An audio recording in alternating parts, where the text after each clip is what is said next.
Bismillahirrahmanirrahim. Alhamdulillahi rabbil alamin. Wassalatu wassalamu ala sayyidina Muhammad wa ala alihi wasallam. Allahumma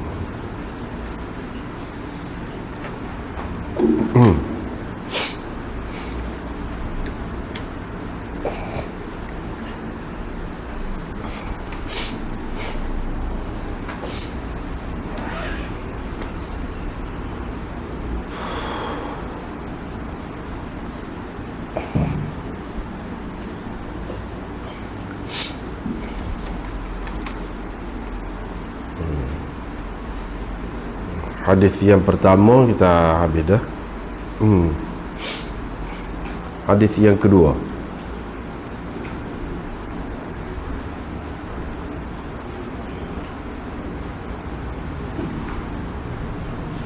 Cuma hujung hadis yang pertama tu, iaitu kata Ibn Shihab,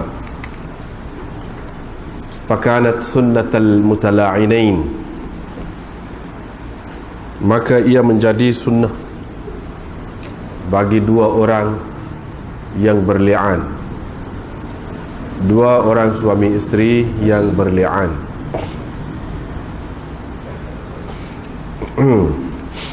Apa makna sunnah tu? Iaitu setengah ulama mengatakan yang sunnah itu selepas li'an elok cerai, seperti yang dilakukan oleh Uwaimir. Dia kata, kadzabtu 'alaiha ya Rasulullah in amsaktuha fatallaqaha thalathan. Maknanya selepas berli'an cerai. Itulah yang menjadi sunnah di antara dua pihak yang berli'an.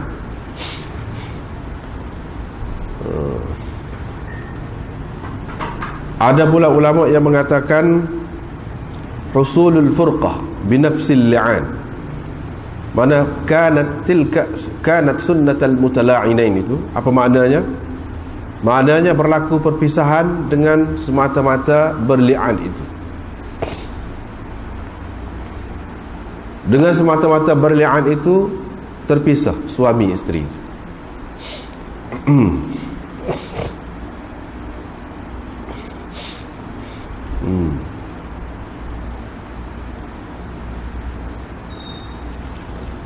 Ada pula yang mengatakan cara berli'an seperti itu secara keseluruhannya, secara umumnya, itu yang menjadi sunnah kepada orang yang selepas daripada peristiwa itu berlaku, orang yang berli'an. Begitulah sunnahnya, iaitu secara keseluruhannya, yakni yang laki-laki bersaksi bahawa dia benar 4 kali, dan laknat Allah ke atasnya kalau dia berdusta.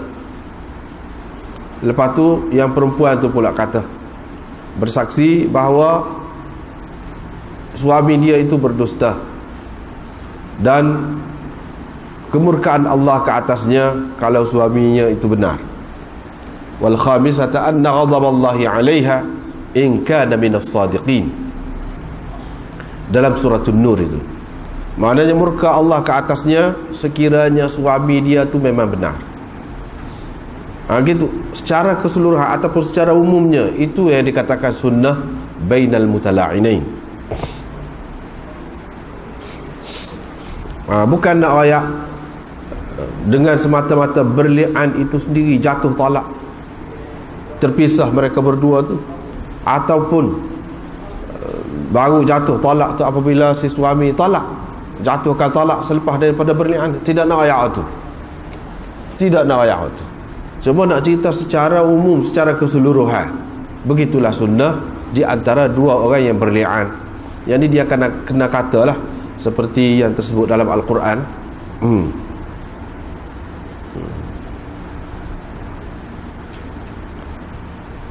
Seperti yang tersebut di dalam Al-Quran. Hak mana?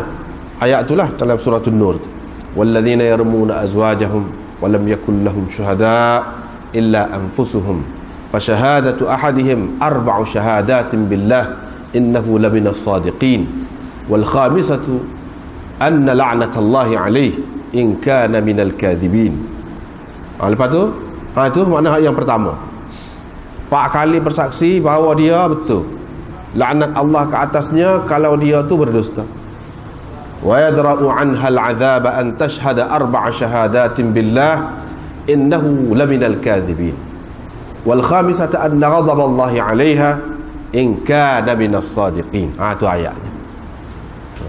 Akan terhindar hukuman ke atas perempuannya itu dengan dia bersaksi 4 kali bahawa suaminya itu berdusta terhadapnya dalam tuduhannya itu. Dan pada kali yang kelima dia kata ghadab Allah. Hak yang laki-laki tadi kata laknat Allah, laknatullah. Hak laknat Allah, hak perempuan ni pula kata ghadab Allah, murka Allah ke atasnya kalau suami dia memang benar dalam tuduhannya. Kata lagu tu lah, kata lagu tu. Itulah yang dikatakan sunnah di antara dua pihak yang berli'an.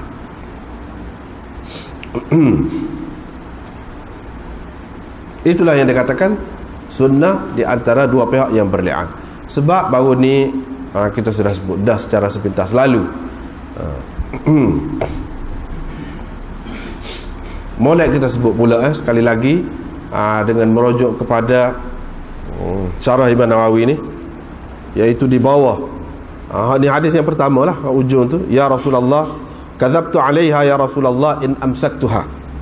Dusta saya wahai Rasulullah terhadapnya kalau saya masih memegangnya. Mana kalau saya tak cerah dia. Fatallaqaha thalathan. Dia pun mencerai dengan 3 cerai isterinya itu. Bawah tu. Apa Imam Nawawi kata?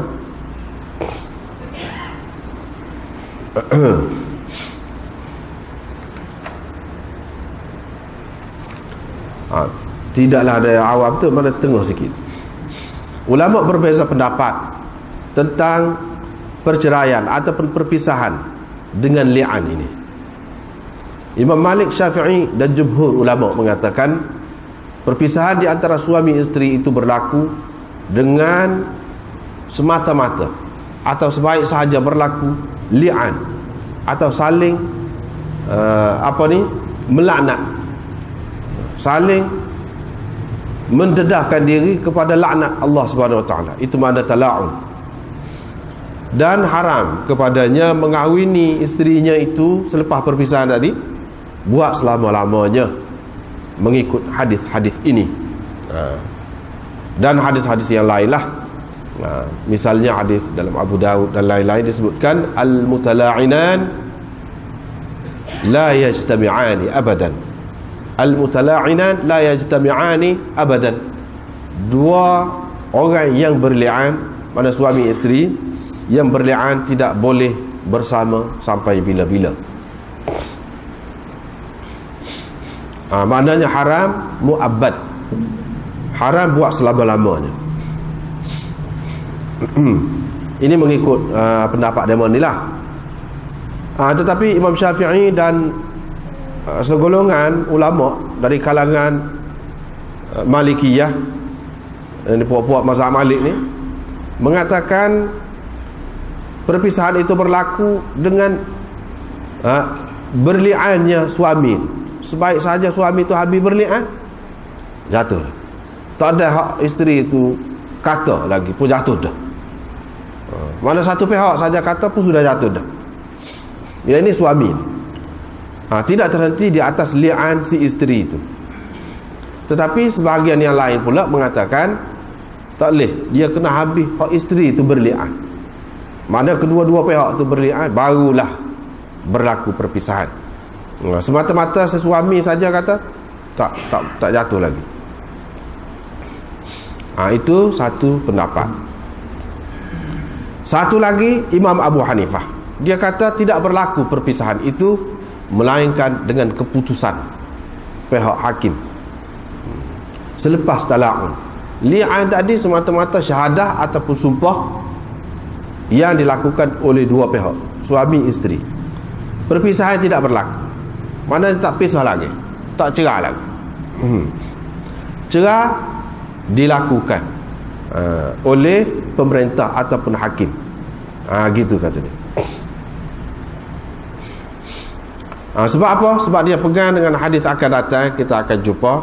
Thumma dalam hadis dia tu, thumma farraqa bainahuma. Kemudian Nabi SAW memisahkan mereka berdua, yang suami isteri. Maknanya Nabi SAW yang memisahkan. Kalau sudah jatuh talak dah, dengan semata-mata berlian, kedua-dua pihak sudah berlian dah, apa makna Nabi SAW farraqa pula pisahkan?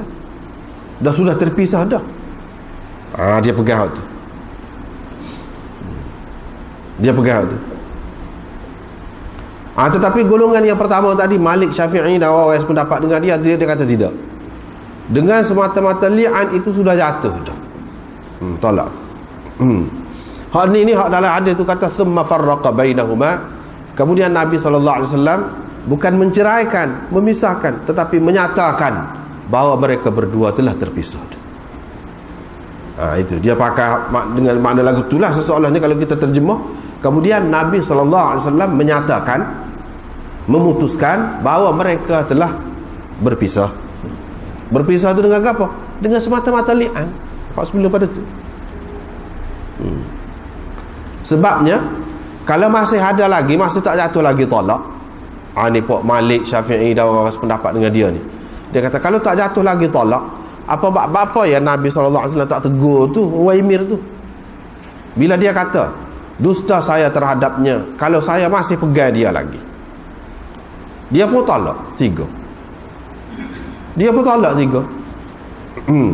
Ni bagi pihak yang mengatakan tak jatuh talak dengan li'an tu semata-mata, dia kata apa makna dia kata kalau saya masih pegang lagi, maknanya masih boleh lagi. Lepas tu dia talak. Nabi tak tegur. Nabi tak tegur. Kalau makna sudah jatuh dah talak, apa talaknya jatuh dah, mesti dia kata lagu tu. Ini bagi pihak Imam Abu Hanifah lah, dan orang sependapat dengan dia. Hak dia ni hak kata sudah jatuh talak dengan li'an saja. Hak ni hadis ni dia katakan, dia kata Nabi SAW lak dia kata pun tak jadi apa, dia muka jatuh dah. Dia muka jatuh dah. Hak dia kata ni kalau aku pegang nak pegang apa, dia muka dia sudah jadi orang lain dah. Talak lepas tu. Sebab tu dia kata qabla an ya'murahu. Nabi tak suruh pun. Dia sendiri kata. Dia sendiri kata. Maknanya sudah jatuh dah talak. Sebab tu Nabi tak kisah ikut dia nak kata apa, nak melepaskan perasaan dia. Ikut dia nak kata kau. Sebenarnya talak tu sudah jatuh dah. Kalau nak kira aja Nabi SAW larang kan, sebelum pada ni kita sudah jumpa dah talak 3 dia larang. Ni dia tak kata apa. Kalau saya masih pegang lagi, pegang kau ada dah dia tu dah jatuh dah. Nah gitu dia pegang. Dia faham gitulah. Hadis sama. Orang yang mengatakan tak jatuh lagi dengan li'an tu, dia kata apa makna? Dia kata kalau saya pegang bermakna saya berdusta terhadap dia. Kalau saya masih pegang lagi, dia pun tolak. Patutnya Nabi SAW katalah, dah muka jatuh tolak, dah muka tak payah tolak, jatuh dah. Ni dia lek. Dia lek tu menunjukkan pada tak jatuh lagi lah, masih ada lagi hak dia. Kalau sudah tidak ada hak dia, jatuh tolak, dan Nabi kata dah lagi dia tolak agama dia, jatuh dah tadi. Tidak, tak ada kata. Hadisnya sama, tapi tidak jelas lah, kepada mana pun tak jelas. Cuma masing-masing berdasarkan pahaman masing-masing, dia faham pasal ni lah.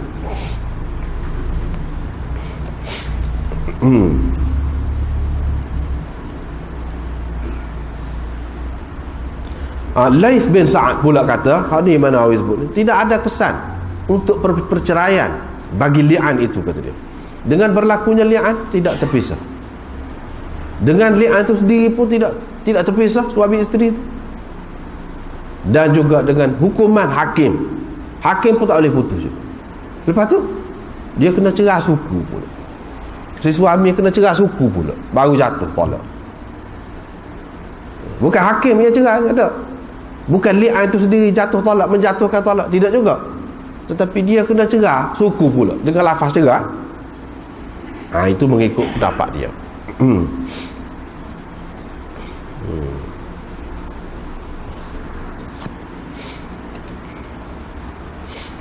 Lepas tu orang-orang yang mengatakan haram nikah ni buat selama-lamanya, Dua pihak ni yang berli'an ni haram menikah buat selama-lamanya. Selama-lama tu secara mutlak kah? Umum gitu kah? Tidak, masih ada lagi khilaf. Tetapi jumhur ulama mengatakan memang buat selama-lama. Tetapi Imam Abu Hanifah dan orang-orang yang sependapat dengan dia kata kalau si suami tu tarik balik, hak tuduhan dia kata dia pelawak. Dia kata dia pelawak. Lepas tu dijalani, dia menjalani hukuman had, yakni hukuman had qazaf. Hukuman had qazaf, iaitu tuduh orang, tuduh orang berzina, dia kena sebab 80 rata. Lepas dia menjalani hukuman itu, dia boleh lagi nak menikah dengan bini dia. Tapi setelah menjalani hukuman had lah 80 rata. 80 rata. Sebab dia tuduh orang, walaupun bini pun. Lepas tu dia tarik balik, tapi dia boleh menikah. Dia boleh menikah balik. Hak kata haram buat selama-lama tak boleh menikah tu makna kalau dia tak tarik balik. Kalau dia tak tarik balik. Begitu. Tetapi kalau perempuan, pihak perempuan itu pihak lelaki. Kalau pihak perempuan tu mengaku, dia tarik balik. Hak dia lihat sana. Dia kata memang dia berzina. Maka tidak ada kemungkinan dah nak menikah balik. Sebab apa? Dia kena rejam dah sampai mati. Moga dia bini orang kan, muhsan, berzina, hukumannya rejam sampai mati. Dah sampai mati macam mana nak menikah balik? Jadi hak ada kemungkinan boleh menikah balik ni maknanya pihak lelaki saja, sebab dia tuduh atas dasar tuduh. Bukan dia berzina. Hak tuduh. Bukan hak berzina. Dia tidak berzina, hak si suami tu. Dia tuduh isteri dia. Bila tuduh kena 80 rata. Itulah dalam Quran ada disebutkan walladzina yarmunal muhsanat thumma lam ya'tu bi arba'ati syuhada fajliduhum 80 jaldatan wala taqbalu lahum syahadatan abada. Orang-orang yang menuduh, orang-orang yang baik, perempuan-perempuan yang baik, berzina lah maksudnya, mereka tidak boleh, dia tak boleh buat mari. Orang-orang tu, mereka kau seorang kau ikutlah, dia tak boleh buat mari 4 orang saksi. Kamu kena sebab 80 kota. Berdasarkan ayat tu, maknanya si suami ni pun kalau dia tak boleh buat mari bukti dan dia tidak sanggup berlian atau dia berlian, lepas tu dia tarik balik, maka kena sebab 80 rotan. Sebab 80 rotan tak mesti mati. Tak matilah kita kata. Sebab hukuman sebab dalam Islam ni pun dia tidak seperti hukuman sebab sebelah ni. Hukuman sebab tu, kalau hukuman sebab lon ni hunggar pun ada. Kau je menyebab tu. Hunggar akak tum. Begitu. Dia hak dalam Islam ni tak boleh. Dalam satu tu dia tidak besar sangat. Dalam besar ni lah. Besar ni. Lepas tu dia tak boleh akak nampak. Tak boleh. Dia kena setara tu. Setara tu. Tak boleh hunggar. Pakai baju tak apa. Tidak semesti tempat tular. Tak apa. Asal cukup bilangan. Katakanlah uzur paisan, berhenti. Semula pula. Tak apa, tidak semesti sekaligus. Semua sekali. Perhabis 80. Tak boleh sama sekali.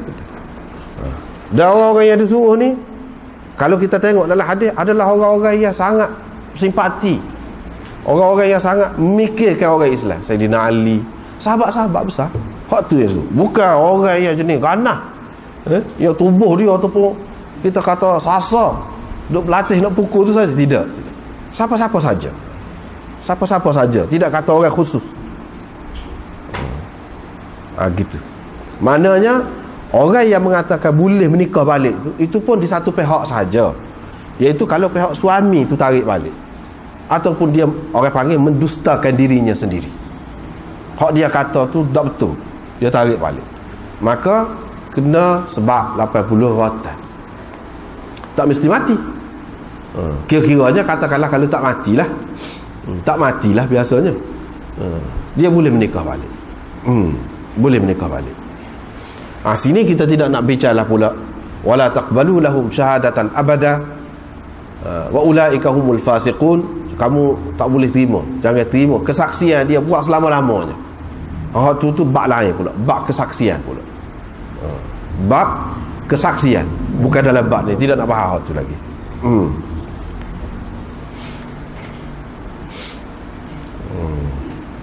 Jadi apa? Ni واختلف القائلون بتأبيد التحريم فيما إذا أكذب بعد ذلك نفسه فقال أبو حنيفة تحل له لزوال المعنى المحرم. Makna kalau dia mendustakan diri dia, ni orang yang kata haram ni buat selama-lamanya kalau tak tarik balik. Tetapi kalau dia tarik balik, dia mendustakan diri dia, Abu Hanifah kata halal perempuan itu kepadanya, kerana makna yang mengharamkan sudah tidak ada. Makna yang mengharamkan itu sudah tidak ada. Yang mengharamkan dua orang ni bertemu balik tu kepada dia, iaitu berli'an dan terus dengan li'annya. Hak tu sudah tidak ada sebab dia tarik balik. Bila dia tarik balik, jadi sebab tu tidak ada. Sebab untuk jadi haram buat selama-lama tu tak ada. Tetapi Malik dan Syafi'i dan selainnya mengatakan la tahillu lahu abadan li'umumi qawlihi sallallahu alaihi wasallam la sabila laka 'alaiha. Dalam hadis akan datang kita akan jumpa, dia ni kata tak boleh ni kau buat selama-lamanya walaupun dia tarik. Sebab apa?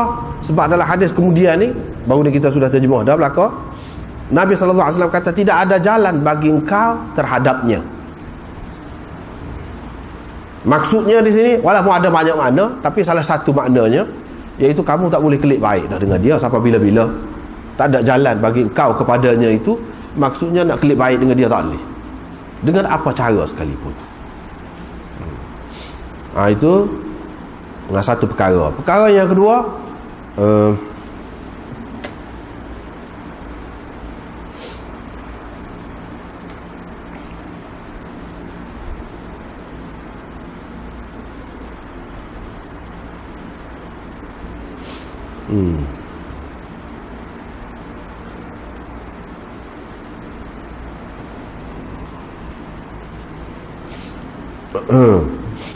perkara yang kedua, ni tadi lah juga yang kita sebut dah tadi. Mana dia tidak jelas, dia tidak tahu maknanya Uwaimir ni, bahawa dengan dia berli'an begitu, dengan berlakunya li'an itu sudah jatuh talak dah. Sebab tu dia kata kalau saya masih pegang lagi, bermakna saya berdusta terhadap dia. Dia pun cerai 3 kali. Sebab dia ingat li'an itu sendiri tidak menyebabkan jadi terpisah, tidak mengharamkan isterinya itu kepada dia. Jadi dia nak mengharamkan isteri dia tu dengan talak lah. Sebab tu dia kata hiya taliqun thalathan. Nabi SAW pun kata selepas pada tu, tapi dalam hadis ni tak ada. Dalam hadis kemudian la sabila laka 'alaiha, mana la milka laka 'alaiha fala yaqa'u talaquk. Jadi kamu sudah tidak milik lagi dia tu, maka tidaklah jatuh talak. Itu makna la sabila laka 'alaiha. Tak ada makna dah kalau kamu cerai apa muka jatuh dah. Sebab apa? Sebab dia bukan milikmu lagi. Itu dia faham situlah. Ini dalil menunjukkan bahawa perpisahan itu berlaku dengan li'an itu sendiri. Itu perkara yang kedua. Perkara yang ketiga, daripada sinilah, hadis inilah ulama-ulama dalam mazhab Syafi'i mengatakan bahawa talak 3 sekaligus dengan satu lafaz itu tidak haram. Tidak haram. Dalil dia yang mana? Iaitu Nabi SAW tidak bantah dia talak 3 tu. Kalau tak boleh, Nabi SAW bantah dah. Tapi bagi orang pihak lain pula, dia kata dah muka jatuh dah talak tu. Ikut dia cerai 100 pun tak ada apa dah. Apa nak buat dalil dengan hak tu lagi? Dia kata gitu. Ataupun bukan hak dia. Bagi orang yang mengatakan perceraian itu tidak boleh dilakukan oleh suami. Mana kalau dia kata gapo pun tak ada apa,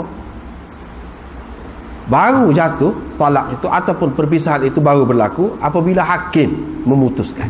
Ikut dia. Sebab tu Nabi tak kata gapo. Bukan makna talak 3 tu boleh. Tidak haram. Haram talak 3 tu. Lepas tu Nabi tak tegur. Sebab tak tegur tu sebab bukan hak dia. Tak ada apa kalau dia kata.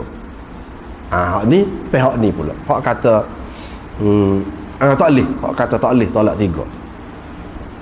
Mana termasuk dalam talak bid'i. Dulu kita sudah bicara dah.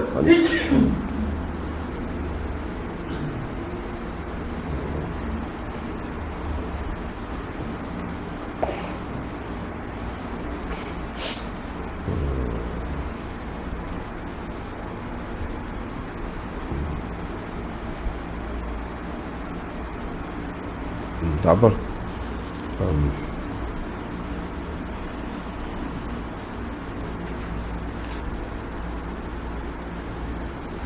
Perkara yang ketiga yang jadi khilaf ni di antara ulama ni, hak ni kata apabila berlian maknanya haram buat selama-lama. Apa yang jadi gitu? Dia lebih mirip dengan hukum hak mana?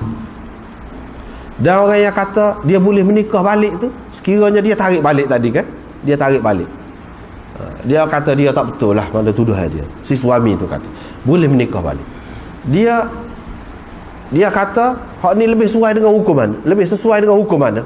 Dia ada dua pendapat. Orang-orang yang mengatakan tak boleh buat selama-lamanya itu, dia kata lebih serupa hak ni dengan apa dia? Dengan orang yang menyusu. Kerana penyusuan haram dia tu. Haram buat selama-lamanya. Lebih serupa dengan hak tu.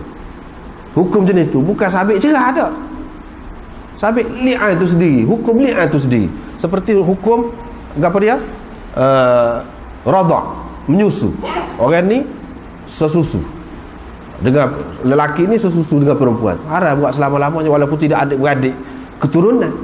Berdasarkan keturunan, tapi adik-beradik kerana menyusu. Haram buat selama-lamanya. Bukan kerana kisah agama, tak ada. Begitu juga hurmah tu haram tu kerana musaharah misalnya. Musaharah ni persemendaan. Maknanya orang tu asalnya boleh nikah dengan perempuan tu, tapi dia nikah dengan anak. Jadi hak perempuan tu jadi tok tua dia. Tok tua dia tu selapa bila-bila pun tak boleh. Dia cerai kau tok tua dia. Tak ada kena-mengena dengan cerai. Sebab saat inilah musaharah saat ni. Itu menyebabkan dia jadi haram buat selama-lamanya. Hak ni pun li'an tu sendiri yang menyebabkan jadi haram buat selama-lamanya. Bukan kerana cerai kepada. Itu pendapat golongan yang pertama. Golongan yang kedua dia kata tidak. Hak ni dia serupa dengan cerai juga. Cuma talak tu talak ba'in. Talak ba'in. Yang mana tidak boleh dia rujuk. Kalau boleh pun nikah balik lah dengan mas kahwin lain, gapo dengan cari saksi semula. Mana dia kira ni satu bentuk cerai juga. Bukan semata-mata li'an tu saja, tidak, tapi satu bentuk cerai. Apabila cerai ni cerai apa? Raj'i kau ba'in. Tentu raj'i tidak, tak boleh nak rujuk.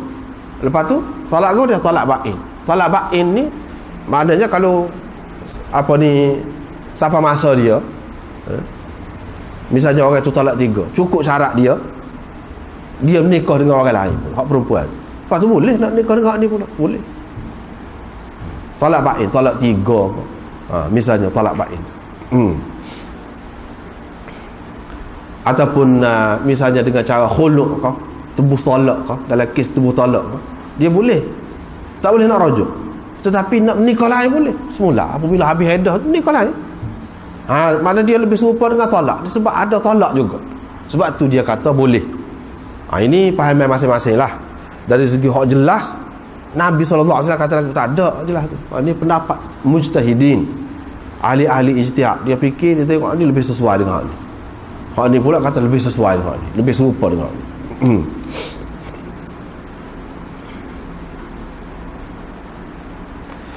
Seterusnya ini hadis yang kedua ni, cerita ni Sahal kata perempuan tu mengandung, kata dia, dan selepas tu anak dia tu dipanggil, dinisbahkan, dikaitkan dengan mak dia. Kemudian sunnah berlaku bahawa dia mewarisi ibunya dan ibunya mewarisinya, yakni boleh mewarisinya. Apa yang Allah SWT telah tentukan, yakni di dalam Al-Quran untuknya, yakni untuk ibu dia. Allah SWT beri kepada ibu kalau mati anak dia berapa banyak, sebanyak itulah dia dapat.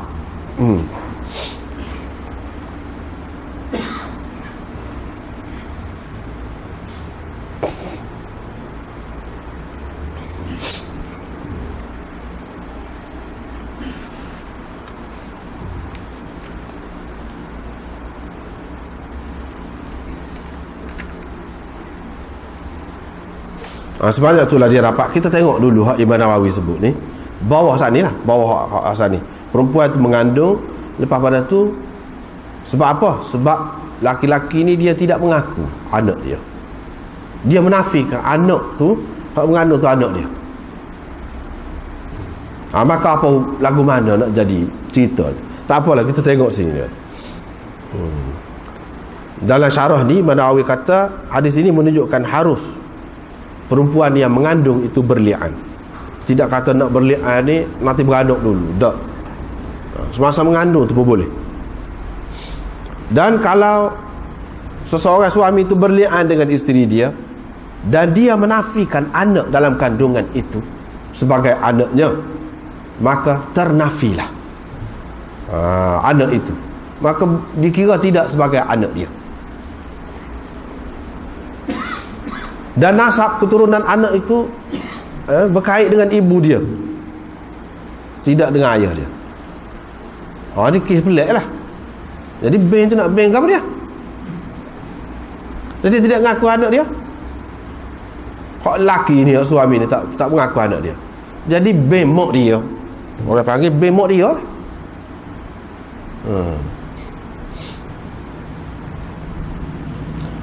Tapi dalam sejarah ni dia banyak ada. Tidak semestinya apabila kita jumpa seorang tu dia bin dengan mak dia, maka dia tu anak orang lagu ni. Dah, tak mesti. Misalnya Muhammad ibnul Hanafiyah, anak kepada Sayyidina Ali, anak dengan bini dia Al-Hanafiyah tu, nisbah kepada mak dia. Orang tidak kata Muhammad bin Ali, Muhammad bin Al-Hanafiyah. Ada juga lagu tu.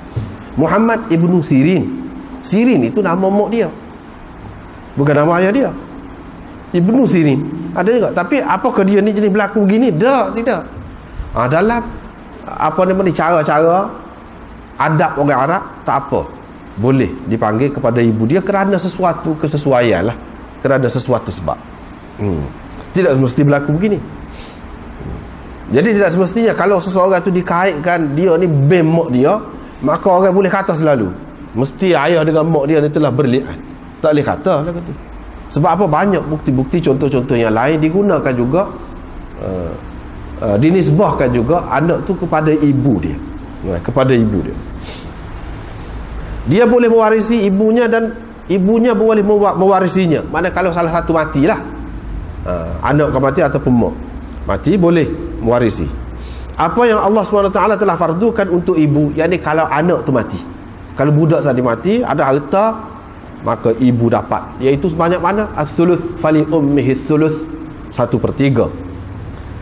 Illam yakul lil mayyit walad wala walad ibnin wala ithnan min al-ikhwah aw al-akhawat, fa in kana shay'un min dhalika falaha as-sudus. Kalau si mati tu, anak dia mati tu tak ada anak atau tidak ada cucu dia lelaki daripada anak lelaki, ataupun 2 orang saudara lelaki, ataupun beberapa orang saudara perempuan, kalau tak ada, maka ibu dia dapat 1/3 daripada dia. Tetapi kalau semua tadi ada ataupun salah satunya ada, maka mak dia dapat sudus, iaitu 1/6 daripada peninggalannya. Inilah yang dimaksudkan dengan apa yang Allah SWT tentukan kepada ibu. Ibu ni sama ada dapat 1/3 ataupun 1/6. Manakala tak ada anak, dapat 1/3. Mana lebih banyak lah dapat. Kalau ada anak ataupun lain-lain tadi, dapat 1/6, dapat juga. Ulama sepakat, ijma' mengatakan berlaku tawaruf, yakni saling mempusakai ini, ada di antara dia dengan ibu dia, dan juga di antara dia dengan ashabil furud yang lain. Maknanya orang-orang lain yang sudah Allah SWT sebutkan ada hak terhadap harta si mati tu. Maknanya ada kaitan dengan ibu dia, sebelah ibu dia, hak tu, iaitu adik-beradik dia, adik-beradik lelaki, adik-beradik perempuan, sebelah ibu dia, dan nenek dia sebelah ibu dia, dapat. Kemudian apabila diberikan kepada ibu dia bahagia dia, ataupun kepada ashabil furud, orang-orang lain yang ada bahagia dia tu, setelah bagi tu masih lagi ada baki, nak beri ke siapa? Ini masalah pesaka lah. Jawabnya di sini dia sebut, tapi ringkas sebenarnya panjang lagi ceritanya, panjang lagi. Dia sebut ini boleh kepada mawali ibunya sekiranya ibunya mempunyai wala. Yang ni kalau mak dia tu ada merdeka hamba apa-apa lah, ada hamba, dia merdekakan hamba, boleh kepada mawali mak dia.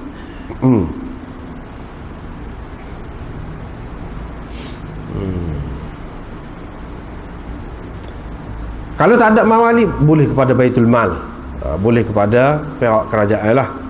Ini adalah perincian mengikut mazhab Syafi'i, kata dia. Dan ini juga pendapat Zuhri, Malik dan Abu Thawr. Tetapi Hakam dan Hamad mengatakan mak dia mewarisi ini, dan waris-waris mak dia boleh mewarisi. Orang lain pula kata asabah mak dia. Ini ada diriwayatkan dari Ali Ibnu Mas'ud, Atha dan Ahmad bin Ambal. Imam Ahmad kata kalau mak dia seorang aja ada, mak dia ambil semua harta dia, boleh ke dia belaka, boleh ke mak dia belaka. Yang ini berdasarkan asabah, dah tak ada orang lain. Abu Hanifah pula kata kalau mak dia seorang aja ada, mak dia dapat semua harta peninggalan dia. Dapat lagu mana? 1/3 berdasarkan ketentuan Allah di dalam Quran. Dan hak baki lagi tu berdasarkan kaedah rad dalam ilmu pesaka mengikut mazhab Hanafi. Dia pakai kaedah rad, bila tak ada balik ke dia, bukan berdasarkan dalam Quran, tidak, tapi berdasarkan kaedah rad orang panggil. Tak apalah tu. Satu lagi perkara berkenaan dengan seseorang ni, kalau dia menafikan anak dia. Hak tadi secara umum, bila dia menafikan anak dia, maka anak dia tu bukan dinisbahkan, dikaitkan dengan dia. Itu mengikut satu pendapat, dan Imam Nawawi sebut itu. Hak lain dia tak sebut. Padahal ada 3 lagi pendapat hak lain. Ada 3 lagi pendapat yang lain. Di antaranya pendapat Sya'bi dan Ibnu Abi Dhi'b. Dia kata tak jadi apa. Tak jadi apa. Kalau seseorang tu dia menafikan anak dia, dia berlian, dia kata bini dia ni tidur dengan orang lain, lepas tu anak dalam kandungan tu bukan anak dia, dia menafikan. Sama ada ketika mengandung tu lagi, ataupun selepas beranak, ataupun tak mengandung lagi, dia kata dah bukan anak dia kata dah. Tak jadi apa. Maknanya tidak berlaku penafian itu, tidak sah, tidak diterima. Anak itu tetap dikaitkan dengan dia juga, anak itu. Sebab apa? Sebab dia pegang dengan hadis Nabi SAW. Kita sudah jumpa dah dulu dalam Kitabur Radha' dulu, iaitu al-waladu lil firash walil ahiri al-hajar. Anak itu adalah kepunyaan tuan punya tilam. Tuan punya tilam ni siapa dia? Tilam itu kinayah kepada perempuan lah, isteri lah. Lembek tu, tuan punya lembek, maksudnya suami itulah. Anak itu adalah hak suami mengikut yang sah lah, hak sah. Dia ni bini siapa? Bini orang ni, boleh anak semasa duduk dengan dia lah, anak dia. Walil akhir al-hajar. Dan orang yang berzina dapat batu. Mana saja dapat batu ni, bukan makan nasi, nak makan batu. Nak jadi apa? Mana dia tidak berhak. Satu makna. Satu lagi dapat batu, bukan dapat anak, dapat apa, tak ada. Dapatnya kena rejam. Gitu.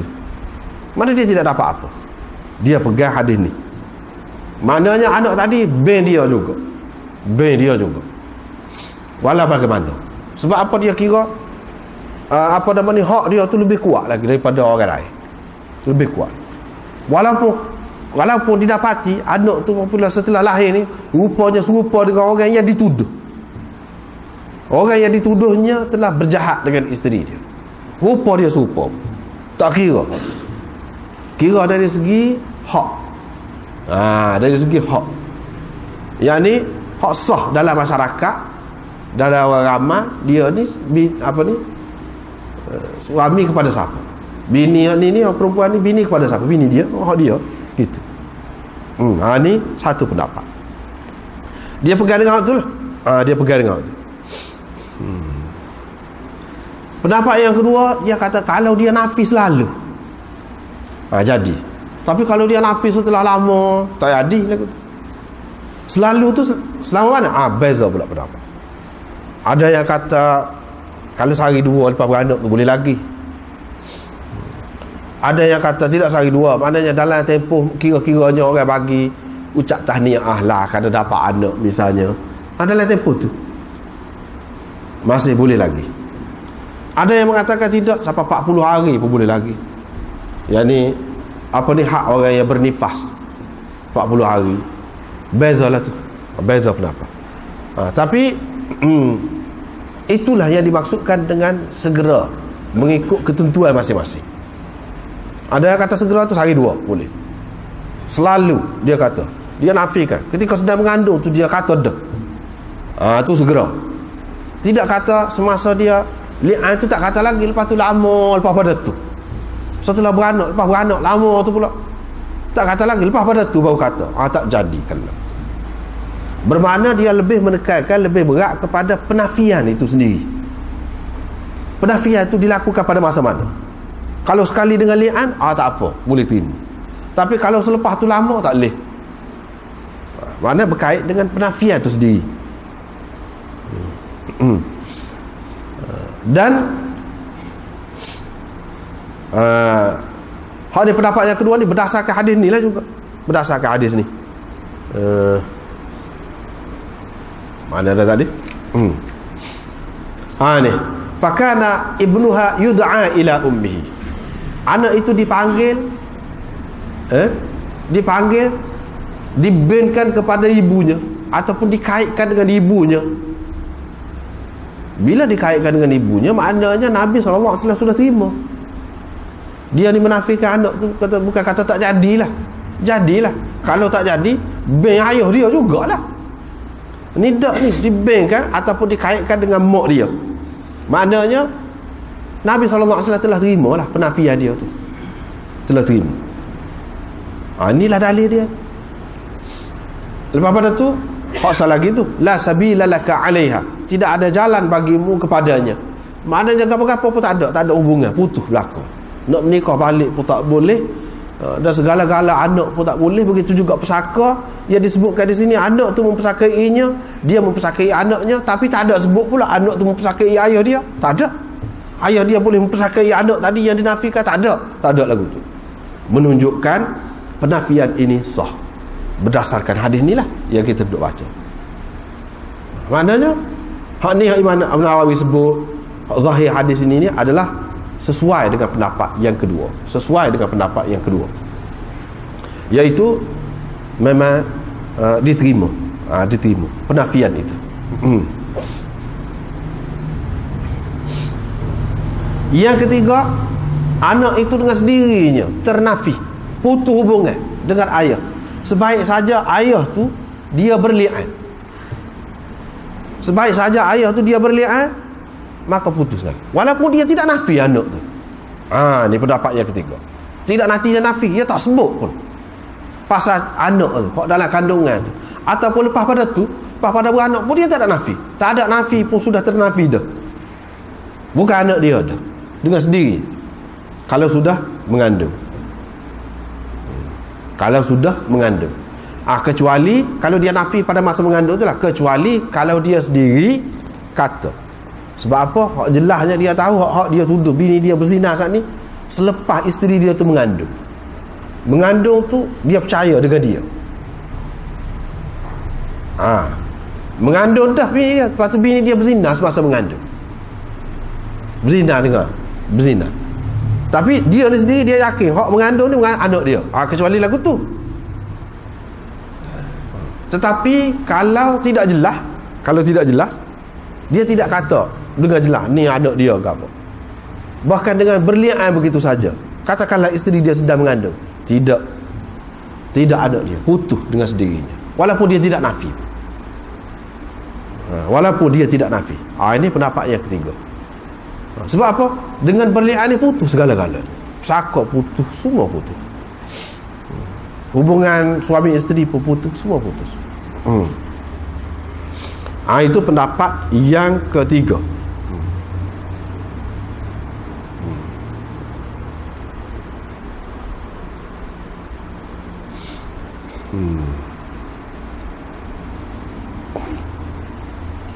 Pendapat yang keempat ini, dia kata setengah-setengah ulama lah. Ni dalam mazhab Syafi'i. Ulama dalam mazhab Syafi'i, bukan Imam Syafi'i sendiri. Ulama dalam mazhab Syafi'i. Syafi'iyah. Dia kata apabila ternafi ini anak dia, dengan berlian itu ataupun dengan menafikan dia nafi anak dia. Andai kata anak tu, pendapat tu anak perempuan, boleh ke tidak dia menikah dengan anak tu? Laki-laki sana, ayah sana lah ataupun suami sana, boleh ke tidak apabila anak ni besar dia menikah? Mengikut setengah-setengah ulama dalam mazhab Syafi'i, dia kata boleh. Sebab ini bukan anak dia. Anak yang dipanggil anak ni iaitu anak yang sah. Anak zina tu bukan anak. Sebab itulah dalam fiqh mazhab Syafi'i, kalau berzina anak boleh menikah dengan orang yang berzina, sebab dia tidak sah sebagai anak. Begitu. Tetapi ulama-ulama yang lain ramai, boleh dikatakan jumhur ulama dalam bab ni tidak. Terutamanya hak ni, sebab hak ni termasuk dalam warabaibukumul lati fi hujurikum min nisaikumul lati dakhaltum bihinna, termasuk di dalam anak tiri. Kau ni secara umum lah, secara umum anak tiri betul-betul tak juga. Anak tiri hak betul ni hak sah juga, perkahwinan dengan sah, dengan cara yang sah. Hak ni tidak menikah ni berzina ni, tetapi dekat-dekat dengan anak tiri. Sebab itulah kebanyakan ulama kata tak boleh tu atas dasar satunya anak tiri. Yang kedua, anak dia, anak bini dia, atas dasar anak bini dia. Anak bini dia tak boleh ke mana-mana. Itu dia kata tak boleh. Ada beberapa pendapat di sini. Ada beberapa pendapat.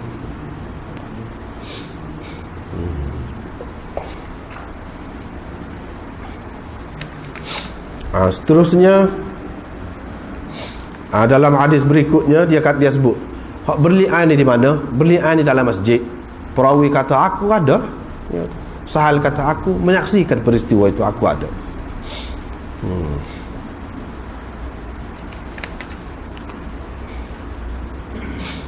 Seterusnya hadis Sa'id bin Jubair itu, dia kata orang tanya dia tentang dua orang yang berlian di zaman pemerintahan Mus'ab bin Az-Zubair, iaitu adik-beradik kepada Abdullah bin Az-Zubair. Abdullah bin Zubair kan dia telah mendakwa dia sebagai khalifah yang sah, dan dia lantiklah orang-orang dia jadi gubernur. Di antara yang jadi gubernur dia iaitu adik-beradik dia Mus'ab. Semasa pemerintahan Mus'ab ni ada orang tanya lah Sa'id bin Jubair, belah mana orang yang berlian? Sa'id bin Jubair ni orang alim besar. Sa'id bin Jubair, setengah-setengah ulama mengatakan dia ni sayyidut tabi'in, penghulu sekalian tabi'in, mana orang alim besar. Tetapi ada kalanya orang alim pun dia tidak tahu juga. Dia kena rujuk pada orang lain lagi. Dia kena rujuk pada orang lain lagi. Kalau orang lain tu alim dah, boleh jadi ada lagi orang alim. Lain alim wa fawqa kulli dhi ilmin alim. Dalam Quran sebut Di atas daripada setiap yang berilmu tu ada lagi yang berilmu. Maknanya ilmu ni tinggi, banyak lapis, banyak peringkat. Hak suk-suk sekali suk Tuhan, alim, maha mengetahui. Dia pun kata, aku pun pergilah. Tak tahu nak aku pergi ke rumah Ibnu Umar. Aku pun minta kata kepada hamba dia lah, duk jaga rumah dia, minta izinlah untuk aku nak masuk, nak jumpa dengan Ibnu Umar. Hamba dia tu pun kata dia qail, dia sedang tidur tengah hari. Sedang tidur tengah hari. Qail. Daripada qailulah. Maknanya tidur untuk berehat pada waktu tengah hari. Ini biasa diamalkan oleh sahabat-sahabat. Zaman Nabi lagi pun ada tidur tengah hari. Terutamanya musim panas. Terutamanya musim panas. Sebab musim panas malam dia pendek. Kalau musim sejuk malam dia panjang, puas dah. Lepas tu tengah hari pendek, tak ada nak tidur. Biasanya tidur tengah hari ni musim panas. Dia pun dengar suara aku. Oleh kerana Sa'id bin Jubair ni seorang yang dihormati juga.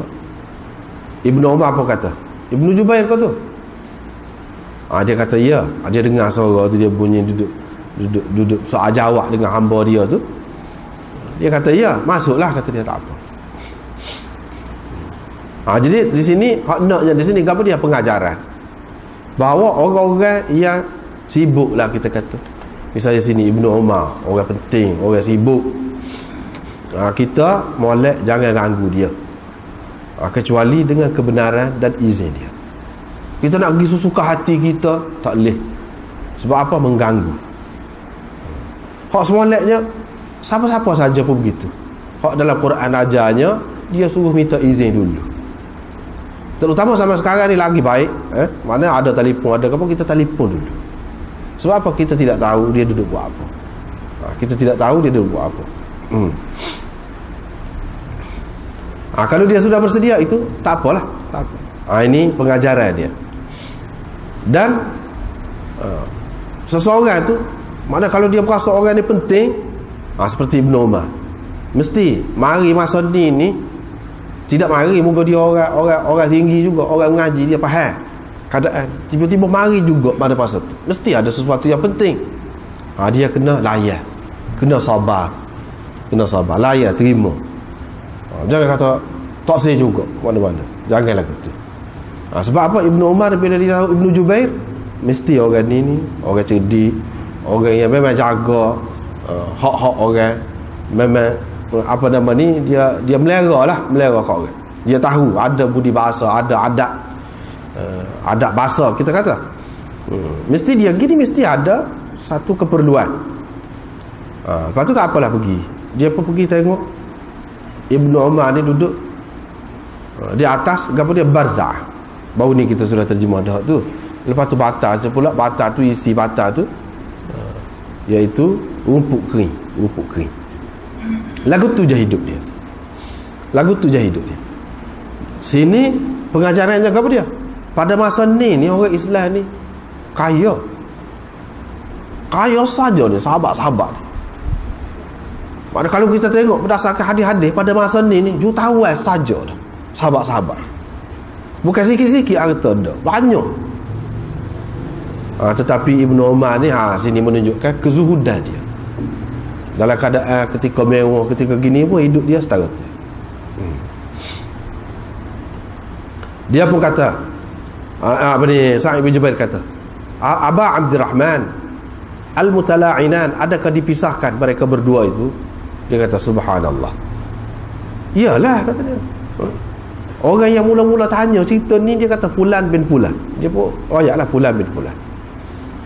Dia kata, wahai Rasulullah, bagaimana kalau salah seorang daripada kami yang mendapati isteri dia melakukan kecurangan ataupun perbuatan yang keji, apa harus dia lakukan?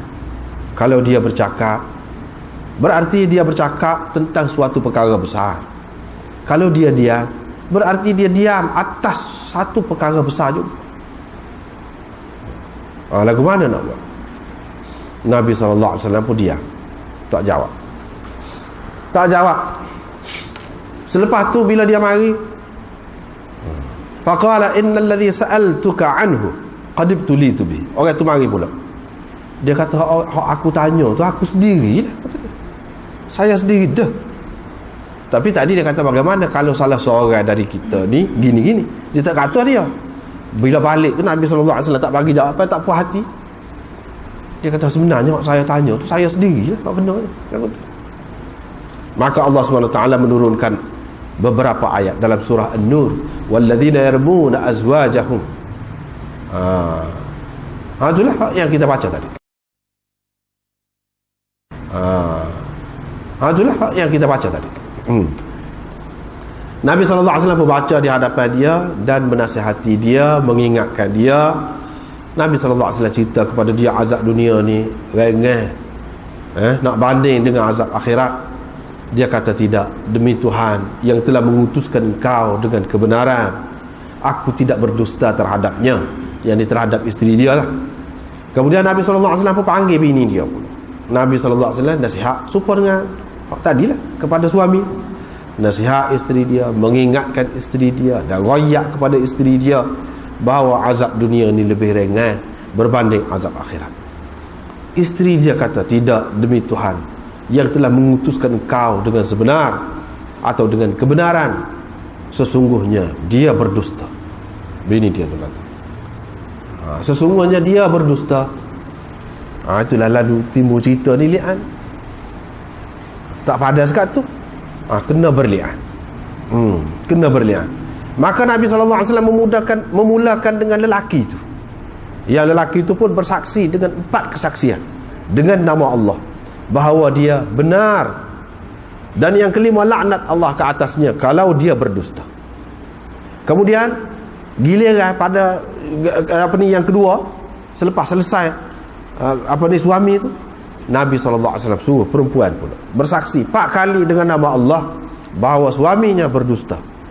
Dan kali yang kelima, murka Allah ke atasnya kalau suaminya itu memang benar. Dia kata gitu. Inilah caranya, kaedah dia. Kalau berlaku.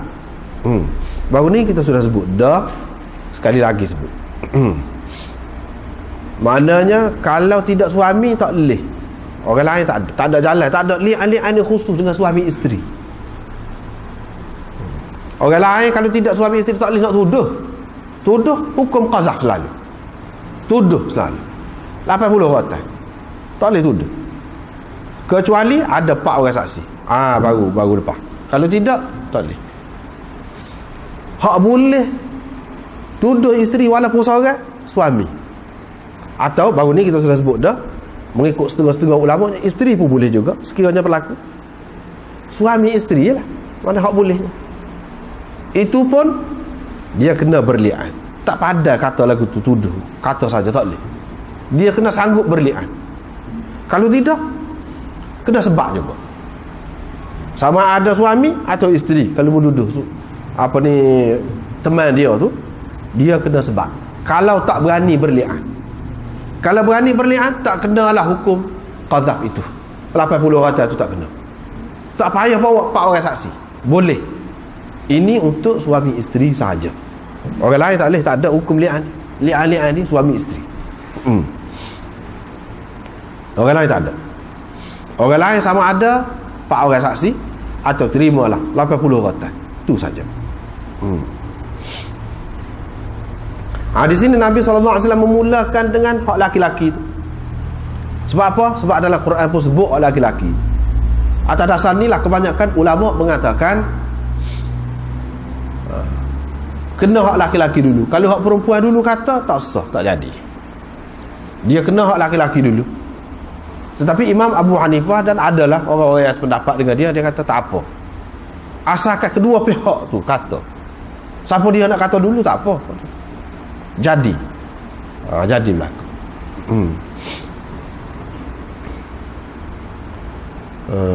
Maknanya hak perempuan kata dulu. Dia kata supaya dalam Quran tu lah juga sebutnya. Maknanya hak kali yang kelima tu ghadab Allah ke atasnya. Yani murka Allah ke atasnya kalau suami dia tu benar. Yang laki-laki tu kalau katakanlah dia kata kemudian lah, semua dalam Quran tu juga, laknat Allah ke atasnya pada kali yang kelima. Dia kata lagu tu. Dan dikira jadi. Mengikut mereka. Tapi bagi jumhur ulama dia kata tidak. Ikut pada dalam Quran tu. Dia tertib dia lelaki dulu. Lepas tu baru perempuan. Kemudian dia ada beza pula di sini. Dia ada beza. Beza lagu mana? Bezanya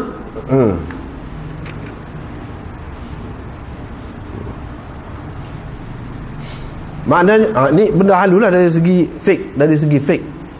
Maknanya kalau kita terima berlaku perceraian, kita ambil hak biasa dulu. Hak biasa iaitu laki-laki kata.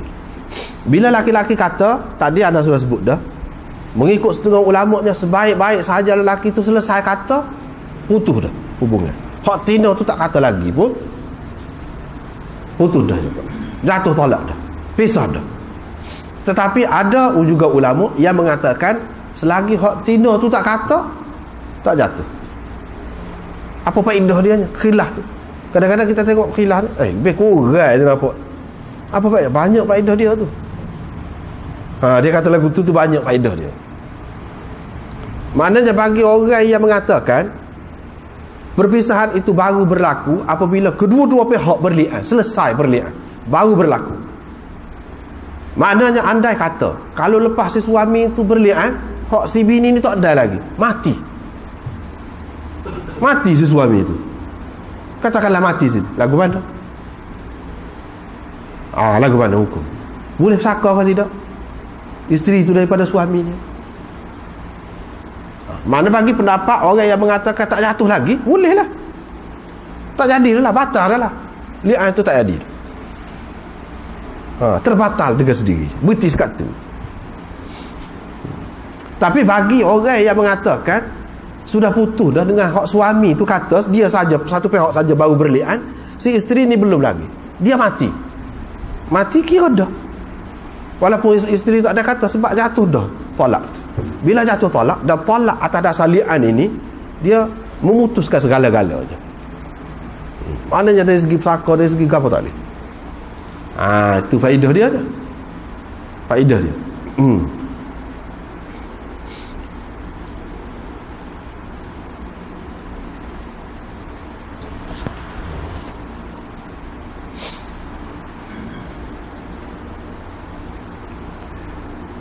Itu faedah dari segi fake lah. Begitu juga faedah dia lagi, kalau seseorang tu dia ta'liq, dia ta'liq bini dia ni, hak ni hak nombor satu ni. Dia ada beberapa orang bini hak nombor satu dia jatuh talak. Kalau aku talak hak yang kedua, tiba-tiba dia berli'an dengan hak yang kedua. Bila berli'an tu tak ada lagi hak tina ni balah berli'an, dia satu pihak saja mati, katakanlah. Serupa juga. Jatuh kau talak isteri yang pertama, tak jatuh. Bagi orang yang mengatakan baru jadi li'an ni kalau kedua pihak, satu pihak tak jadi lagi. Itu faedah dia. Faedah dia. Tetapi bagi orang yang mengatakan dengan laki saja berli'an sudah jatuh dah, lepas tu dia mati, hak tina tu tak ada kata, tak ada berli'an, jatuh tolak isteri yang pertama. Itu faedah dia, faedah khilaf.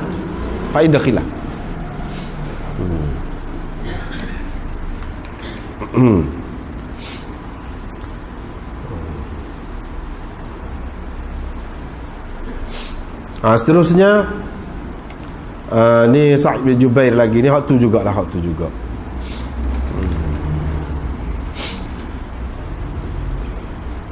Seterusnya Nabi SAW kata kepada dua pihak yang berli'an, kedudukan kamu yang sebenarnya terserah kepada Allah. Mana Allah sahaja yang tahu siapa yang benar di antara kamu berdua. Tentu salah seorang daripada kamu berdua ni berdusta. La sabila laka 'alaiha, tidak ada jalan bagimu kepadanya, yakni kepada isterimu. Orang itu berkata, wahai Rasulullah, bagaimana dengan harta saya, hak saya beri ke dia tu, yang ni sebagai mas kahwin? Lagu mana? Dah moga dia kena gitu semua ni. Adakah boleh ke saya? Dia kata. Maka Nabi SAW kata, kalau engkau memang benar dalam tuduhan engkau terhadapnya, harta itu engkau tidak berhak dah, dengan sebab engkau telah pun bimastahlalta min farjiha. Harta itu sudah menjadi miliknya dengan sebab engkau telah menghalalkan dia, isteri engkau. Jadi halal dah engkau dengan dia. Jadi kan kau pun tidur sekali dah dengan dia, duduk sekali dah dengan dia. Duduk sekali tu maknanya dengan mas kahwin tu boleh ke dia dah lah. Kalau engkau benar pun, mana mu tak boleh juga, tak patut boleh baliklah kepada mas kahwin. Sebab apa? Kamu menikah dengan dia tu, kamu pun sudah tidur sekali juga dengan dia kan. Kadang kalau kamu berdusta, pula lebih patutlah, mana kamu tak dapat.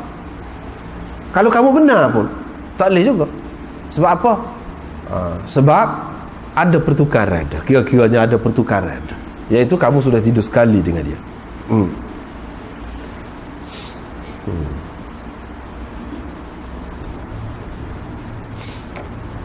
Kata-kata Nabi SAW, la sabila laka 'alaiha, satu makna seperti tadi, iaitu tidak ada jalan bagimu kepadanya. Mu nak kelip baik dengan dia sampai bila-bila tak boleh. Satu makna tak boleh, maknanya haram ni haram buat selama-lamanya. Satu lagi maknanya la sabila laka 'alaiha, mana tidak ada keuntungan di pihak engkau yang merugikan dia dengan sebab tuduhan engkau. Tak ada. Mana nak kata mu tak kena gapo, dia kena hukum. Tak. Isterimu kena hukum dengan sebab tuduhan kamu. Tidak. Kamu tak dapat apa-apa keuntungan, dan isteri kamu tidak rugi dengan tuduhan kamu. Dengan arti maknanya apa? Kalau kamu berasa dia ni akan kena seksa dengan sebab tuduhan, tak. Tidak. Lepas begitu juga maknanya untuk kamu, satu lagi makna dia, untuk kamu nak dapat kepastian bahawa siapa yang benar, kamu kau yang benar atau dia. Tak ada jalan mengikut hukum mahkamahnya setara tu. Kalau dia ni, perempuan ni, isteri ni berlian, maka kita tak boleh tuduh hak ni dusta, hak ni betul, hak ni betul, hak ni dusta. Tak boleh. Duduk dia, kena duduk dia berlaku. Sebab itulah ada dalam hadis-hadis Nabi banyak yang lain disebutkan, kamu bila selesai ni semua tak boleh kacau, tak boleh kata ke mana-mana, tak boleh tuduh isteri, tak boleh tuduh suami, tak boleh tuduh anak, tak boleh gelar apa, tak boleh. Sebab apa? Dia sudah berlian.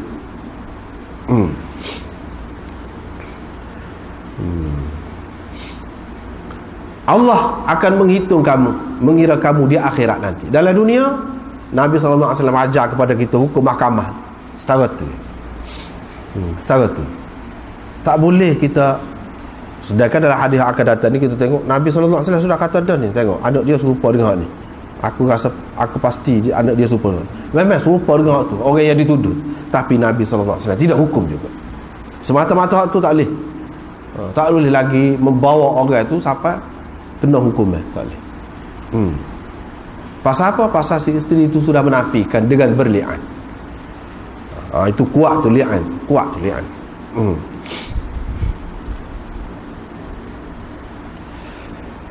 Dan ini bermakna dua bukti yang berlawanan. Dua bukti yang berlawanan ada dari segi hukum mahkamahnya. Hak ni pun bukti sedap juga, hak ni pun bukti sedap juga. Dalam kes ni pun hak laki ni pun sanggup berlian, hak si isteri ni sanggup berlian, maka gugur kedua-dua. Gugur apa dia kedua-dua. Jadi hak tuduhan laki terhadap isteri dia, yang mana kalau sekiranya betul, kena hukuman lah, rejam. Satu pihak kenalah. Di satu pihak lagi, si suami ni kalau betul dia ni bersalah, dia kena hukuman. Kena ke dia? Kena sebab 80 rotan. Tapi hak kedua-duanya tak kena. Si isteri pun tak kena, si suami pun tak kena. Sebab apa? Ada dalil kedua-duanya. Inilah mengikut ulama fiqhnya, dia kata dua dalil, dua bayinah, dua bukti, kalau sama kuat, kalau berlawan, kedua-duanya jadi gugur. Maknanya kita tak boleh nak sabitkan apa-apa berdasarkan bukti masing-masing. Tak boleh. Buah kes lah, kita kata buah kes. Tak boleh kita nak kata hak ni salah, hak ni betul, ataupun hak ni salah, hak ni betul. Tak boleh. Pasal apa? Sama-sama berlian. sama-sama berli'an dah.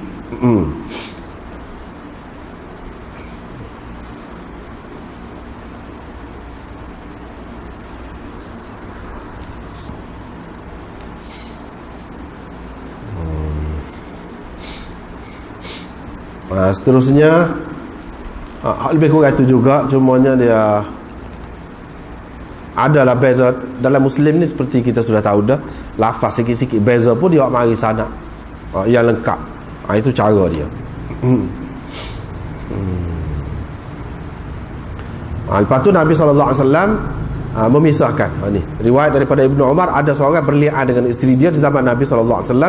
Nabi SAW farraqa Rasulullah SAW bainahuma.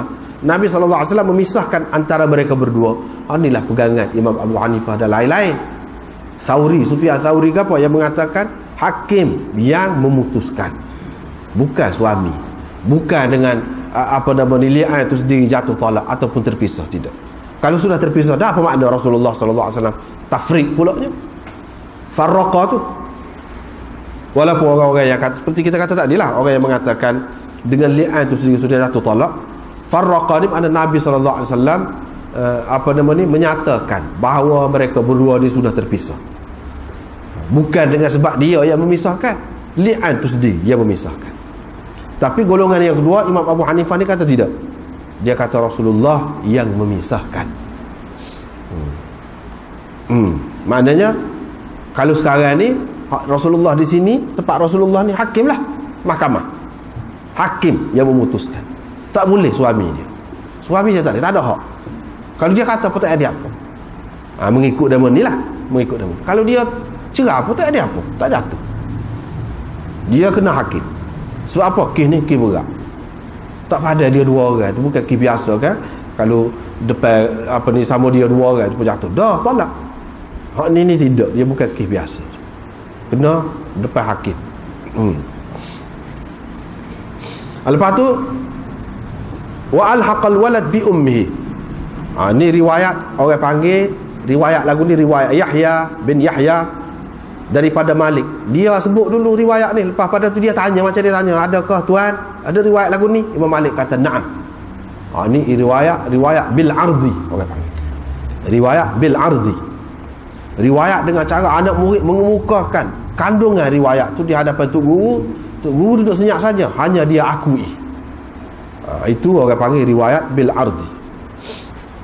Yang ni hak akhir sekali Nabi SAW mengilhaqkan, menghubungkan anak tu dengan ibunya, bukan dengan ayah. Ini hak tadilah kita pembagi, ada beberapa pendapat tadi kan.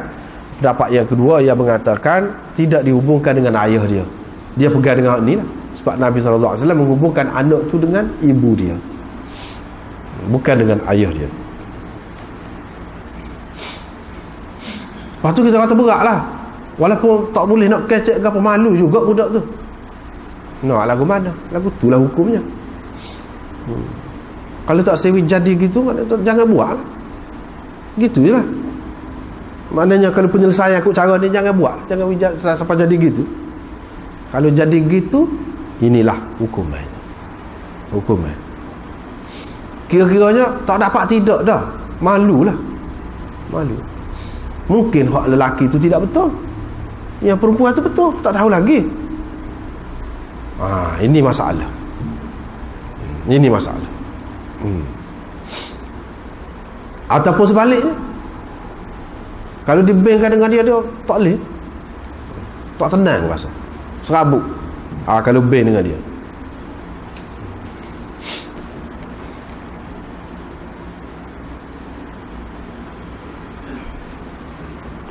Inilah hukumannya kalau sekiranya berlaku begini.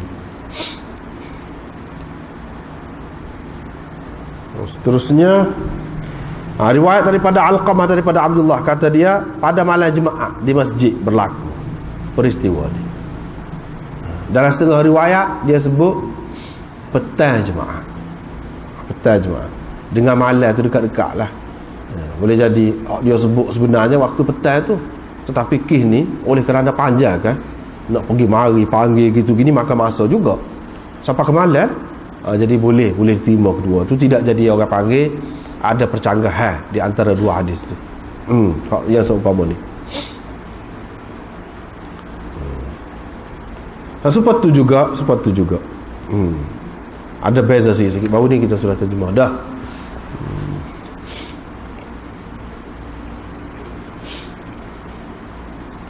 Cumanya di sini dia kata ada seorang dapati bersama isteri dia tu ada orang lelaki lain. Dia pun kata kalau dia bercakap, kamu akan sebab dia. Kalau dia bunuh orang tu, kamu akan bunuh dia pula. Kalau dia diam, dia diam dengan kemarahan. Macam mana nak buat? Nabi SAW pun berdoa, Allahumma ftah, ya Allah bukalah atau selesaikanlah perkara ini, ataupun turunkanlah hukum berhubung dengan perkara ini. Itu makna iftah. Nabi SAW pun doa tu, turunlah ayat li'an, walladzina yarmuna azwajahum, yang kita baca tadi itulah.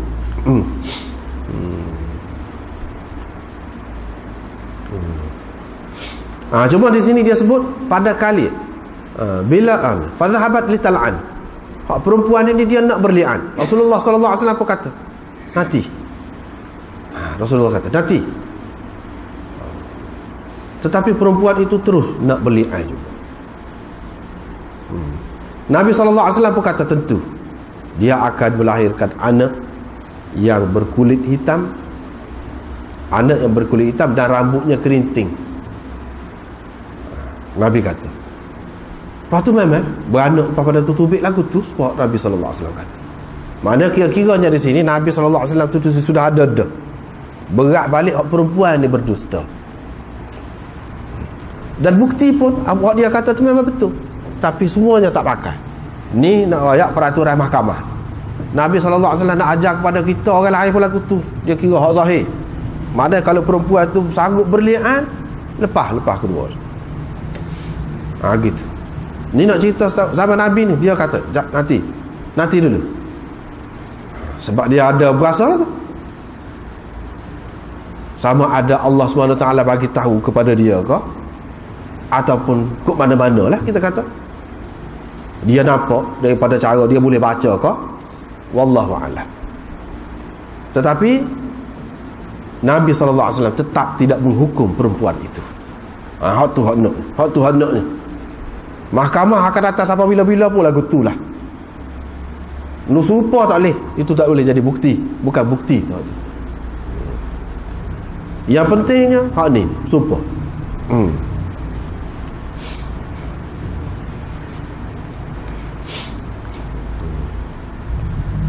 Seterusnya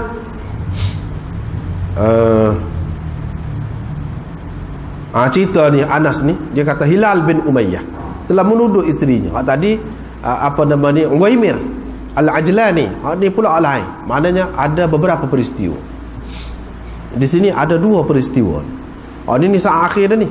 Mengikut setengah ulama, hujung tahun yang ke-9 selepas peperangan Tabuk. Mengikut ulama yang lain pula, dia kata pada tahun yang ke-10. Maknanya dekat benar dengan Nabi SAW nak wafat. Dua kali berlaku. Dalam kedua-dua kes ini, suami yang menuduh isteri. Tidak ada pula sebaliknya. Seperti baru ni lah kita sudah sebut dah. Baru ni kita sebut dah. Bagi orang yang mengatakan li'an ini apa nama ni, hanya boleh bagi pihak lelaki saja, perempuan tak boleh. Tidak ada hak. Lelaki saja nak menuduh tu, nak kata tu baru boleh li'an. Kalau isteri tak boleh. Kan baru ni kita sudah sebut dah. Mengikut setengah ulama dah isteri pun boleh juga.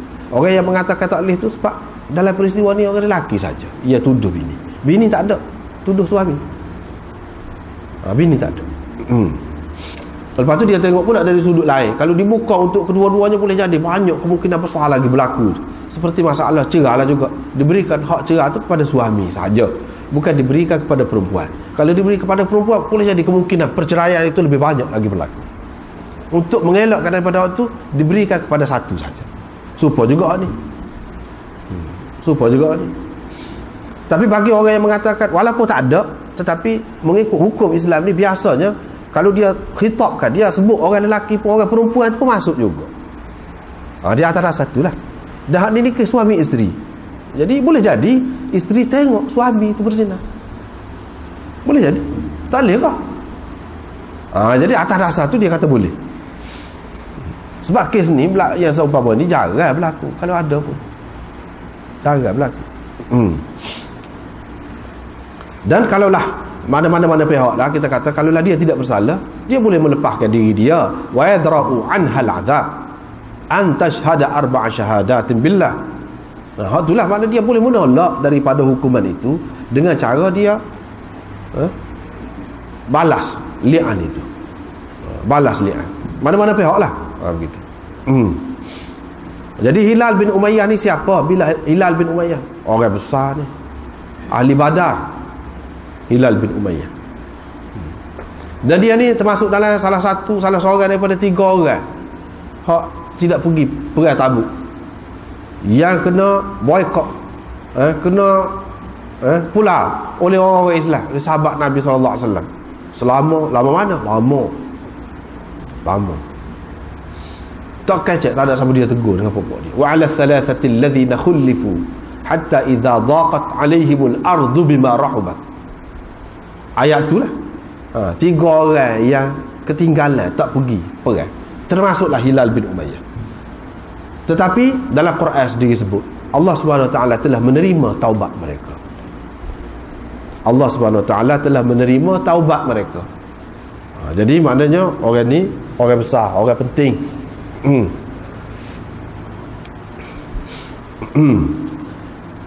Dia tuduh isteri dia ni buat tak molek dengan Syarik bin Sahmat. Syarik bin Sahmat ni siapa dia? Saudara kepada Bara' bin Malik.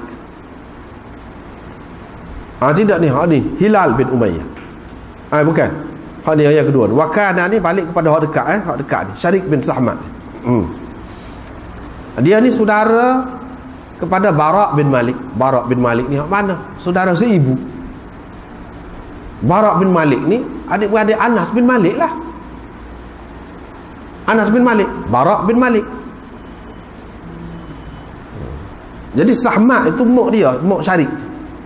Sahmat ni mak Syarik. Sedangkan mak Anas, dia apa nama ni, bukan nama Sahmat, tapi Ummu Sulaim. Begitu juga Bara' tu. Apa maknanya? Sebab tu ulama menyelesaikan perkara ni, dia kata ni adik-beradik susu. Adik-beradik susu kot tu. Maknanya adik-beradik apa sebut adik-beradik Bara', tidak sebut adik-beradik Anas, adik-beradik aku. Sedangkan Anas ni yang meriwayatkan hadis ni, dia tidak kata adik-beradik aku, adik-beradik seribu dengan aku, dia tak kata gitu. Sebab hak adik-beradik seribunya dengan saudara dia tu Bara', hak susunya dengan Syarik. Gitu. Bukan dia hak susu. Inilah orang yang mula-mula sekali berli'an dalam Islam. Atas dasar hadis inilah ulama-ulama mengatakan peristiwa li'an ni mula-mula sekalinya berlaku kepada ni Hilal bin Umayyah, bukan Uwaimir Al-Ajlani, itu bukan. Hak tu yang kedua. Sebab dia sebut hak ni lah hak mula-mula dalam hadis. Nabi SAW berkata, tengok perempuan itu, kalau dia melahirkan anak yang putih, rambutnya lurus, qadhi al-ainain, mata dia tu macam sakit ataupun kemerahan, anak Hilal bin Umayyah. Tapi kalau dia melahirkan anak akal, yang ni matanya macam bercelak, molek mata dia tu, comel mata dia, dan keriting rambut dia, hamsyas saqin, apa ni, ni daging betih dia tu halus, kecil betih dia, maka anak Syarik bin Sahmat. Lepas tu kata Anas, aku diberitahu bahawa perempuan itu melahirkan anak akhal ja'dan hamsyas saqin. Maknanya anak tu mata comel lah, macam bercelak, dan keriting rambut dia, hamsyas saqin, dan betisnya halus, betis dia. Mana kira-kiranya betul dah lah hak Nabi SAW kata tu. Maknanya perempuan tu berbohong lah, isteri dia tu, walaupun dia telah berli'an. Tapi Nabi SAW tidak hukum. Sebab apa? Nak ajar kepada kita mahkamahnya mengikut zahir. Jadi apa yang mahkamah dapat daripada kesanggupan kedua pihak tu berli'an, Hak tu cukup untuk melepaskan kedua-dua mereka. Hak ada pun hak ni bukti-bukti hak ni tak boleh kira.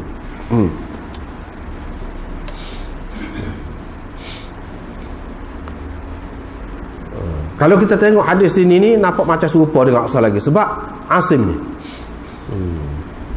dia kata dia pergi tanya Nabi sallallahu alaihi wasallam, orang yang mendapati isteri dia, fa akhbarahu billadhi wajada alaihi imra'atahu wa kana dhalika ar-rajul musfarran qalil al-lahm sabit ash-sha'r wa kana alladhi da'a alaihi annahu wajada 'indahu khadlan adama kathira al-lahm. Hak ni sekali nampak macam hak tula cerita, tapi dia cerita lain. Sebab apa yang digambarkan dalam hadis ni tak serupa. Sebab orang yang menuduh tu, si suami, warna dia, kulit dia kuning, kuruh orangnya, rambut dia luruh. Hak tu serupa dengan riwayat yang pertama, tak serupa dengan Hilal bin Umayyah tu. Tetapi orang yang didakwa tu, didapati ada bersama dengan isteri dia tu, orang tu khadlan. Khadlan tu betih dia berisi dah gemuk. Ini beza dengan tadi. Rasulullah sallallahu alaihi wasallam kata, Allahumma bayyin.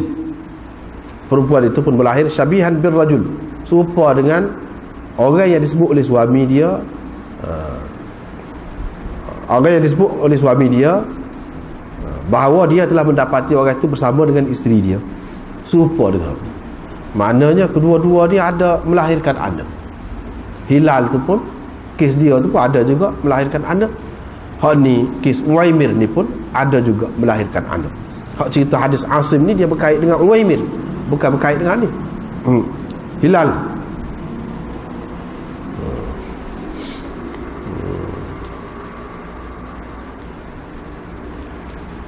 Seterusnya orang tanya Ibnu Abbas lah dalam majlis itu, adakah perempuan itu perempuan hak Rasulullah kata kalau aku nak rejam seseorang tanpa bukti, tentu aku rejam dia ni?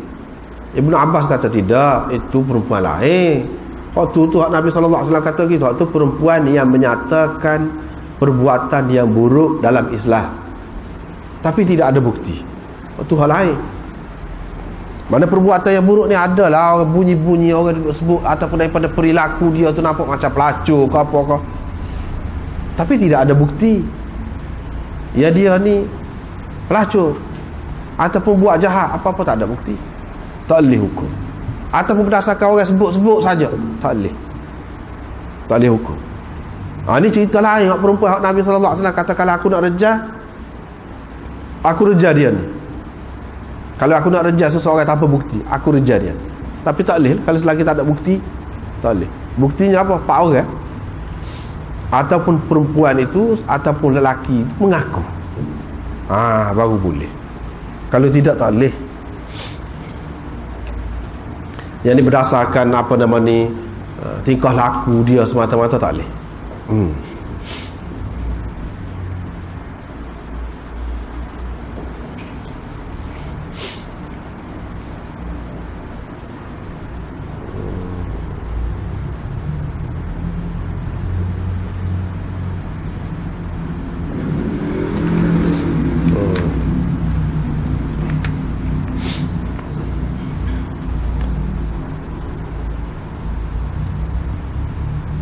Lepas tu cerita Sa'ad bin Ubadah. Sa'ad bin Ubadah ni ialah tuk ngulu kepada puak-puak Khazraj, puak-puak Ansar dari kalangan Khazraj. Lebih kurang itulah juga. Mana dia menampakkan dia tu tak boleh terima lah. Kalau dia akan tetap selalu. Dia akan tetap selalu. Apa hukumannya kalau tetap lagu mana jadi? Apakah kena bunuh bala? Ada beberapa pendapat ulama. Ada beberapa pendapat ulama. Ada yang mengatakan kalau dia bunuh isteri dia dan orang yang berzina dengan isteri dia tu, kalau dia bunuh, sekiranya tidak ada bukti, 4 orang saksi, tidak ada, dia kena bunuh bala. Inilah yang sahabat-sahabat kata, kalau dia kata kan orang bunuh, kalau kita bunuh kan orang bunuh kita pula. Itu satu pendapat. Satu lagi pendapat, maknanya kalau memang beberapa kali dah ada saksi dah, sudah ada saksi dah, lepas pada tu dia tengok seorang, kalau sekiranya dia bunuh, tak kena bunuh pala. Sekiranya orang ni memang kalau mengikut hukumnya dia kena bunuh. Kalau mengikut hukumnya kena bunuh. Kena bunuh tu lagu mana? Yakni dia sudah muhsan. Sudah muhsan, dia kena rejam sampai mati. Ya tak ya pun dia akan mati juga kalau tidak kawan dibunuh. Kalau tidak kawan dibunuh, dia kena bunuh juga. Tetapi Nabi SAW tak bagi ke mana-mana. Tak bagi. Sebab apa? Takut akan jadi alasan kepada mana-mana pihak. Yang dia tidak kenal dengan seseorang lelaki itu, dia kata orang ni duduk zina dengan bini dia. Sebab tu dia bunuh.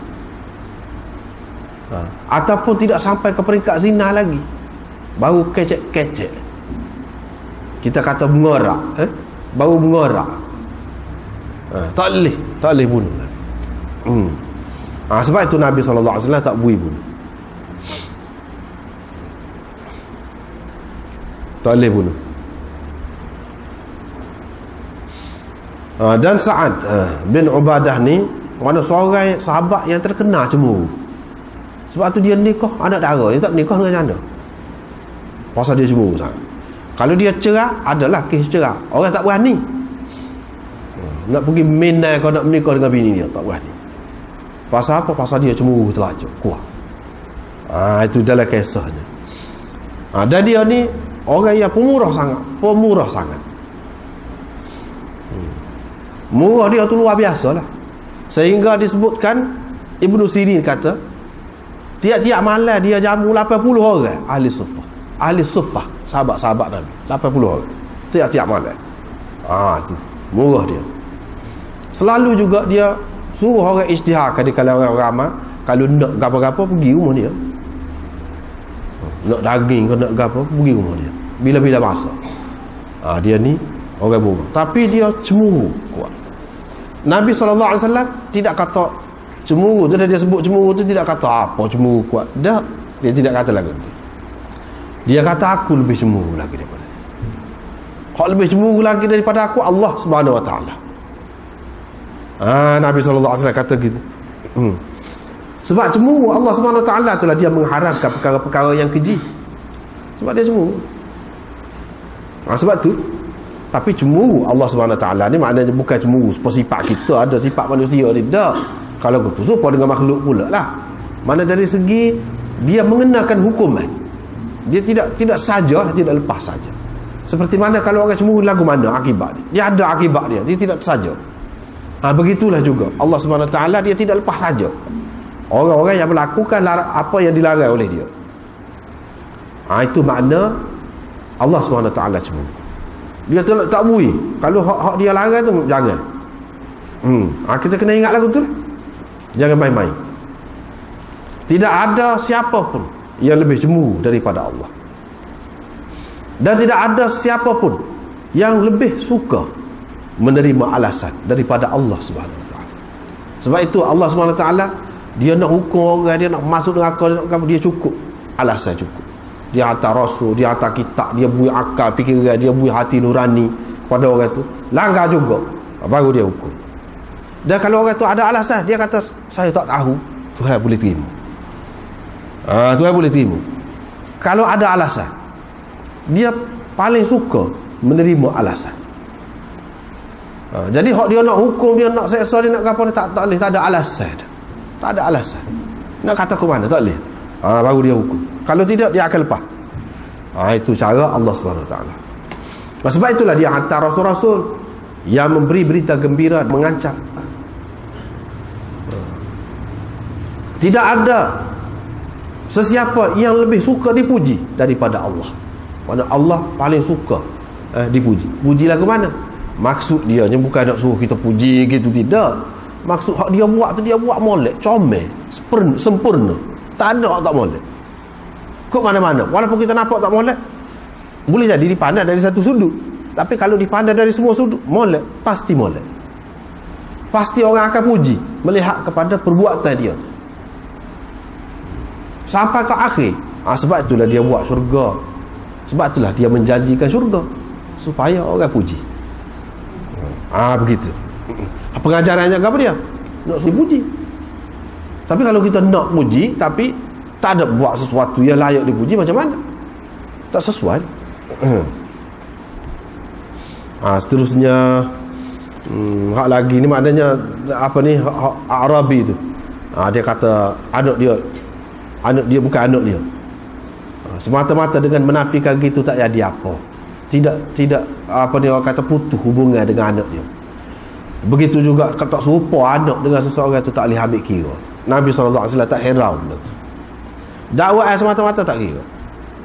Dan dakwaan begitu bukan makna tuduh tu. Tidak termasuk dalam tuduh yang perlu disebab seseorang itu. Sebab dia tubik kecek gitu. Kemudian begitu juga tak serupa tu tak boleh nak ambil kira. Itulah hendaknya. Lain-lain tu lebih kurang. Wallahu a'lam.